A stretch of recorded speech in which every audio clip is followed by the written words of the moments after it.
C P എമ്മിനെ ഒരു corporate company എന്നാണ് മുൻ സി പി എം നേതാവായിട്ടുള്ള മുൻ സി പി എം സഹയാത്രികനായിട്ടുള്ള ചെറിയാൻ ഫിലിപ്പ് വിശേഷിപ്പിച്ചിരിക്കുന്നത്. എങ്ങനെ നോക്കിക്കാണുന്നു അദ്ദേഹത്തിന്റെ പ്രസ്താവനയെ? അദ്ദേഹം കോൺഗ്രസിൽ നിന്നും ശ്രീ ഉമ്മൻചാണ്ടിയോടൊപ്പം AK ആന്റണിയോടൊപ്പം ഒക്കെ വലിയ രീതിയിൽ പ്രവർത്തനം നടത്തി വന്ന ഒരു കോൺഗ്രസ്സുകാരനായിരുന്നു. ഒരു സുപ്രഭാതത്തിൽ കോൺഗ്രസിന്റെ അകത്തെ ഉമ്മൻചാണ്ടിയുടെയാണോ അദ്ദേഹത്തിന് സ്ഥാനാർത്ഥികളെ കൊടുക്കാത്തതിന്റെ വിഷയമാണോ എന്തെല്ലാം പറഞ്ഞിട്ട് പുള്ളി ഒരിക്കൽ പാർട്ടി വിട്ട് നേരെ വന്ന് കമ്മ്യൂണിസ്റ്റ് സഹയാത്രികനായി മാറുകയും കൈരളി ചാനലിൽ വന്ന് കമ്മ്യൂണിസ്റ്റ് പാർട്ടി ഓഫ് ഇന്ത്യ മാർക്സിസ്റ്റിനെ കുറിച്ച് വാദവരാതെ വർത്തമാനം പറഞ്ഞുകൊണ്ടിരുന്ന മനുഷ്യയാണ്. അപ്പോൾ ഇദ്ദേഹത്തിന് മനസ്സിലായില്ലായിരുന്നു അപ്പോഴാണ് അദ്ദേഹം ഈ പാർട്ടിയുടെ ചട്ടക്കൂട് എന്താണെന്ന് മനസ്സിലാക്കിയത്. കോൺഗ്രസ് പാർട്ടിയെ പോലും നിലവിൽ കേരളത്തിലെ BJP പോലും ഒന്നും അല്ലല്ലോ CPIM എന്ന് പറഞ്ഞാൽ അതിനകത്ത് പ്രവർത്തിക്കുന്ന ഓരോരുത്തരും സ്റ്റേണായിട്ട് നിൽക്കുന്നതിന്റെ കാര്യം മറ്റൊന്നും കൊണ്ടല്ല, അവരുടെ ജീവിതം സുരക്ഷിതമാണ്. പിന്നെ പാറശാല മുതൽ കാസർഗോഡ് വരെ ഈ പാർട്ടിക്ക് ഉണ്ടാക്കിയിട്ടേക്കുന്ന സ്ഥാപനങ്ങളെ കുറിച്ച് വല്ലോ ധാരണയുണ്ടോ അർജുനും? ഏതൊക്കെയാണ് സ്ഥാപനങ്ങൾ? കൈരളി TV നമുക്ക് മാധ്യമരംഗത്തേക്ക് നമുക്ക് തന്നെ തന്നെയാണ്. ആദ്യം കൈരളി തന്നെ 4ആയിട്ട് അവർ ചെയ്തിട്ടുണ്ട്.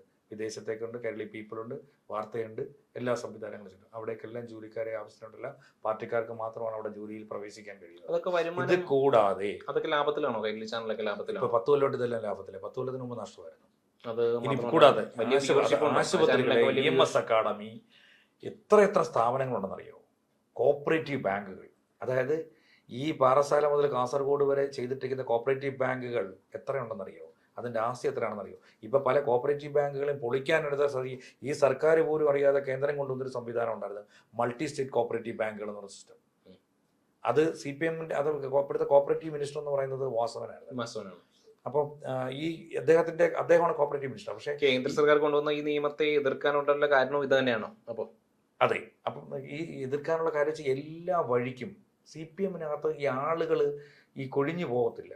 എന്നുവെച്ചാൽ കൊഴിഞ്ഞു പോകണമെന്നുണ്ടെങ്കിൽ പിന്നെ ഒരു സ്ഥാനം ഇല്ലാതാവും. കാരണം അറ്റ്ലീസ്റ്റ് ഒരു പാർട്ടി മെമ്പറായിട്ട് ഇരിക്കുന്നവർക്ക് പ്രത്യേകിച്ച് കാര്യങ്ങൾ അതല്ല ഓരോന്നുണ്ട്. ബ്രാഞ്ച് സെക്രട്ടറി തൊട്ട് ലോക്കൽ കമ്മിറ്റി തൊട്ട് ഏരിയ കമ്മിറ്റി തൊട്ട് ജില്ലാ കമ്മിറ്റി പ്രവർത്തിക്കുന്നവരുടെ എല്ലാ ആശ്രിതർ ജോലി ചെയ്യുന്ന എവിടാ? EMS അക്കാഡമി കൊല്ലത്ത് തന്നെ ഒരു സ്ഥാപനമുണ്ട്, NS ഹോസ്പിറ്റൽ എന്ന് പറയുന്നത്. EMS അക്കാഡമി കിടപ്പുണ്ട്, തിരുവനന്തപുരത്ത് കിടപ്പുണ്ട്. പിന്നെ AKG ആശുപത്രികൾ, പിന്നെ ദിനേശ് ബീഡി അടക്കം കിടക്കുന്ന സംവിധാനങ്ങൾ. ഈ പറയുന്നത് എന്തിനാ? ഇപ്പൊ കൈമോശം വൈന്ന് നിൽക്കുന്നത് എനിക്കൊന്ന് ഇന്ത്യൻ കോഫി ഹൗസ് മാത്രമാണ്. എല്ലാവരും അതിനകത്ത് കയറി പറ്റിയപ്പോഴത്തേക്കാണ് അത് പോയത്. സ്ഥാപിച്ചത്. പക്ഷെ അത് പിന്നീട് കൈവിട്ട് പോയി. എല്ലാവരും അതിനകത്ത് കയറ്റിയപ്പോഴത്തേക്കും അതിനകത്തുള്ള പിടിത്തങ്ങ് പോയി. പക്ഷെ അതുകൂടാതെ എത്ര സ്ഥാപനങ്ങളുണ്ടെന്നറിയോ? എണ്ണിയാൽ ഒടുങ്ങാത്ത സ്ഥാപനങ്ങളുണ്ട്.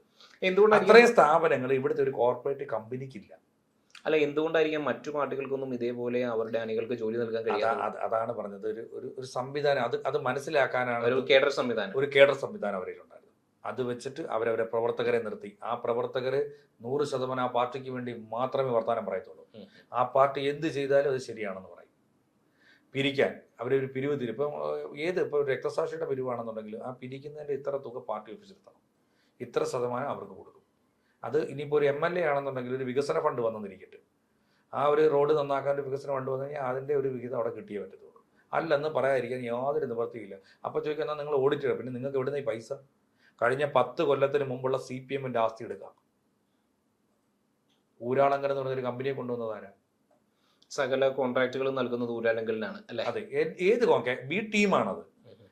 സർക്കാരിൻ്റെതായിട്ടുള്ള എല്ലാ വർക്കുകളും. ഇപ്പൊ എന്തിനാ ഈ നമ്മുടെ റോഡ് നിർമ്മാണം ഉണ്ടല്ലോ, ഈ KSTVയുടെ നിർമ്മാണം മാത്രമല്ല, ഈ കേന്ദ്ര ഗവൺമെന്റ് കൊണ്ടുവന്നേക്കുന്ന നാഷണൽ ഹൈവേ ഇല്ലേ, ഈ നാഷണൽ ഹൈവേയുടെ ഈ സബ് കോൺട്രാക്റ്റുകളെല്ലാം ഊരാളങ്കൽ കമ്പനിക്കാണ് കേന്ദ്രം കൊടുത്തത്. കാരണം അറിയോ?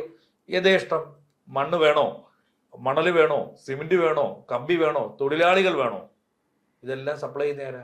കേന്ദ്ര സർക്കാരിന്റെ അദാനി. കേന്ദ്രത്തിൽ നിന്ന് കൊണ്ടുവരാൻ പറ്റുമോ? അല്ല, കേന്ദ്ര ഞാൻ ചോദിക്കുന്നില്ല. ഇപ്പൊ അപ്പുറത്ത് കിടക്കുന്ന നമ്മുടെ ഇവിടുത്തെ റോഡ് പണിയുന്നതിന് വേണ്ടി മഹാരാഷ്ട്രയിൽ നിന്നും അവിടുന്ന് ഇവിടുന്നൊക്കെ തൊഴിലാളികൾ അവിടെ നിന്നൊക്കെ ഉള്ളവരൊക്കെ തന്നെ, ബംഗാളികളും അവരൊക്കെ തന്നെ. പക്ഷേ മെറ്റീരിയൽസുകൾ ഇപ്പൊ പാറയാണെന്നുണ്ടെങ്കിലും മണ്ണാണെന്നുണ്ടെങ്കിലും ഇവിടുത്തെ കേരളത്തിലെ മലനിരകൾ ഇടിച്ചിട്ടാണ് അവിടെ കൊണ്ടുവന്ന് മണ്ണിടുന്നത്.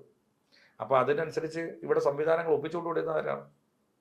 ഞാൻ ചോദിക്കുന്നത്, അപ്പോൾ കേന്ദ്ര സർക്കാരിന്റെ അദാനിയെ പോലെയാണ് കേരളത്തിൽ CPMന് ഊരാളുങ്കൽ ആണോ? അദാനിയുടെ പേര് പറഞ്ഞപ്പോഴേ അദാനിയെ ഇവിടെ കൊണ്ടുവന്നില്ലേ? അതെല്ലാം കമ്പനിയല്ലേ? എല്ലാ രീതിയിലും ഒന്ന് ശ്രദ്ധിച്ചു നോക്ക്.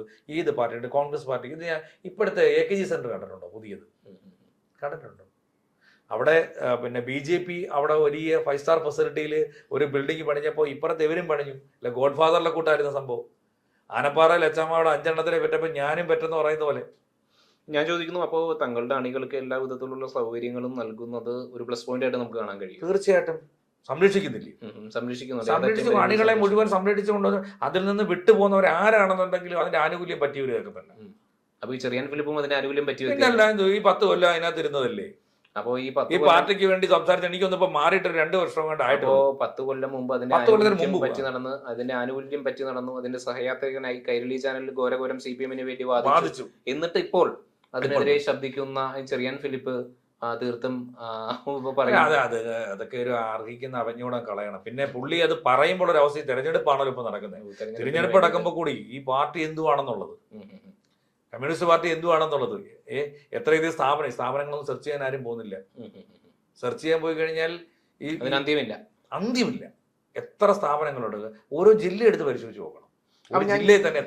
ഞാൻ ചോദിക്കുന്നു, മറ്റു ഗവൺമെന്റുകളും നമ്മുടെ കേരളത്തിൽ അധികാരത്തിൽ വന്നിട്ടുണ്ടല്ലോ. CPM-ന് ശേഷം മറ്റു കോൺഗ്രസ് അധികാരത്തിൽ വന്നിട്ടുണ്ട്. കോൺഗ്രസും ഇപ്പൊ ഞാൻ പറയും ഇവിടെ തന്നെ ഇന്ദിരാഗാന്ധി ഹോസ്പിറ്റലുണ്ട്. അല്ല, അതല്ല ഞാൻ ചോദിക്കുന്നത്. സാർ ഉദാഹരണം പറയാം, നമ്മുടെ ഈ കൊച്ചിയിൽ ഒരു ഇന്ദിരാഗാന്ധി ഹോസ്പിറ്റലുണ്ട്. അതിന്റെ പോലും എനിക്കൊന്ന് ഭരണം പിടിച്ചെടുക്കാനേ ഇപ്പൊ ഈ കോപ്പറേറ്റീവ് പ്രസ്ഥാനങ്ങൾ കൊണ്ടുവരുമ്പോൾ അതിനൊരു ഭരണസമിതി ഉണ്ടാവും. ഈ ഭരണസമിതി കോൺഗ്രസ് ആയിരിക്കും ചിലപ്പോൾ ഇത് കൊണ്ടുവന്നിട്ടുള്ളത്. അതിന്റെ ഭരണം പിടിച്ചെടുക്കുന്ന മൊത്തം CPM ആണ്. കൈകൊള്ളവൻ കാര്യക്കാരൻ അവർ പിടിച്ചെടുത്തിരിക്കും. അതിന് വോട്ട് ചെയ്ത് പിടിച്ചെടുത്തിരിക്കും. എനിക്കറിയാം എത്ര കോൺഗ്രസിന്റെ കോൺഗ്രസ്സുകാർക്ക് അത് കൊണ്ടു കിടക്കാനുള്ള ശേഷിയൊന്നുമില്ല. ഇതെങ്ങനെയെങ്കിലും പണയം വെച്ചാൽ മതി എന്നുള്ള രീതി പറയുന്നവരുണ്ട്. അങ്ങനെ ചുരുക്കം പറഞ്ഞാൽ കൂടെ എന്നാലും ഇപ്പോഴും എനിക്ക് തോന്നുന്നു കോൺഗ്രസിന് കുറച്ച് കോപ്പറേറ്റീവ് പ്രസ്ഥാനങ്ങൾ ഇപ്പോഴും നിലവിലുണ്ട്. പക്ഷേ ഈ MV രാഘവനൊക്കെ കേരളത്തിന്റെ കോപ്പറേറ്റീവ് മിനിസ്റ്റർ ആയിരിക്കുന്ന സമയത്ത് ഇപ്പൊ ഈ പരിയാരം മെഡിക്കൽ കോളേജിന്റെ കഥ അറിയാം. അത് ആ വിഷയത്തെ ആ കഥ അറിയാവോ? 5 DYFIക്കാരുടെ ജീവൻ എടുത്ത സംഭവമാണ്. എന്തിനു വേണ്ടിയായിരുന്നു? അത് സ്വകാര്യവൽക്കരിക്കുന്നു. എന്തിനു വേണ്ടിയായിരുന്നു സ്വകാര്യ? അത് ആ സംഭവം അത് ആരുടെ കൈവശോ? പിന്നെ അത് മാത്രമല്ലോ ഇപ്പൊ അത് ആലോചിച്ചോണം. MV രാഘവൻ കൊണ്ടുവന്ന പ്രസ്ഥാനം എന്നിട്ട് പാലസനിക്കട ഒരു പാർക്ക് ഉണ്ടാക്കരുത്, അടിച്ച് തകർത്ത് കളഞ്ഞു. അവിടുത്തെ ആ ജീവികൾ ആ ജീവനോടെ കത്തിച്ച് കളഞ്ഞില്ലേ എനിക്ക്. അപ്പൊ അവർക്കൊരു സംവിധാനം ഉണ്ട്. അതിനകത്ത് അവരെ നിർത്താൻ പറ്റിയില്ലെങ്കിൽ അത് കയ്യിൽ നിന്ന് പോകുന്നതുകൊണ്ട് അവർ എന്തും ചെയ്യും. അപ്പോൾ എന്തിരുന്നാലും ഏതൊരു പരിധി വരെയും തങ്ങളുടെ ഈ പറയുന്ന അണികളെ സംരക്ഷിച്ചു നിർത്തുന്ന ആ CPM-ന്റെ ആ ഒരു നയം പ്രശംസനീയം തന്നെ. പക്ഷെ അപ്പുറത്ത് നിൽക്കുന്നവരെയും കൊണ്ടൊന്ന് ഗവനിക്കണ്ടേ? ഇത് ഞങ്ങളുടെ കയ്യിലുള്ളത് കൊണ്ട് ഇത് മുഴുവൻ ഞങ്ങളെ എന്നുള്ള ഒരു ഇത് മാത്രമല്ല, അപ്പുറത്തുള്ളത് വീണ്ടും വീണ്ടും പിടിച്ചെടുക്കും. അതപ്പോൾ ഈ രാജ്യങ്ങൾ ഓരോരുത്തർ പിടിച്ചെടുക്കുമല്ലോ. നമ്മൾ പണ്ട് നാട്ടുരാജ്യങ്ങളായിരിക്കുമ്പോൾ ഈ നാട്ടുരാജ്യത്ത് ഞാൻ എല്ലാ സംവിധാനങ്ങളോടെ നിൽക്കുമ്പോൾ അപ്പുറത്തെ നാട്ടുരാജ്യത്ത് കുറച്ച് വൃത്തിയായിട്ട് അതുകൊണ്ട് ഇനി പിടിച്ചെടുക്കും. അപ്പോൾ ഇവർക്ക് ഈ പിടിച്ചെടുക്കൽ സമീപനമുണ്ട്. എന്നിരുന്നാലും നമ്മളൊന്ന് പറയാൻ ആഗ്രഹിക്കുന്നത് CPM-ന്റെ എല്ലാ ഔദാര്യവും പറ്റി നിന്നിട്ടുള്ള ചെറിയാൻ ഫിലിപ്പ് ഇന്ന് തെരഞ്ഞെടുപ്പ് മുന്നിൽ കണ്ടുകൊണ്ട് അദ്ദേഹം പറഞ്ഞുകൊണ്ട് തന്നെ യാതൊരുവിധ കാര്യമില്ല. അത് ആനുകൂല്യം പറ്റിയിട്ട് തന്നെ പറഞ്ഞതാണ്. പിന്നെ ഒരു കാര്യം കൂടെ ജനങ്ങൾക്ക് ബോധ്യപ്പെട്ടു, CPM-ന്റെ സംവിധാനം എന്തുവാണെന്ന് ചെറിയാൻ ഫിലിപ്പായിട്ട് അങ്ങ് ബോധ്യപ്പെട്ടു. ഏതായാലും മറ്റു പാർട്ടികൾ ഇന്ന് CPM-നെ കണ്ടുപഠിക്കട്ടെ. അതുപോലെ ഒരു കേഡർ സംവിധാനവുമായി മറ്റു പാർട്ടികൾ മുന്നോട്ട് വരട്ടെ. തീർച്ചയായിട്ടും.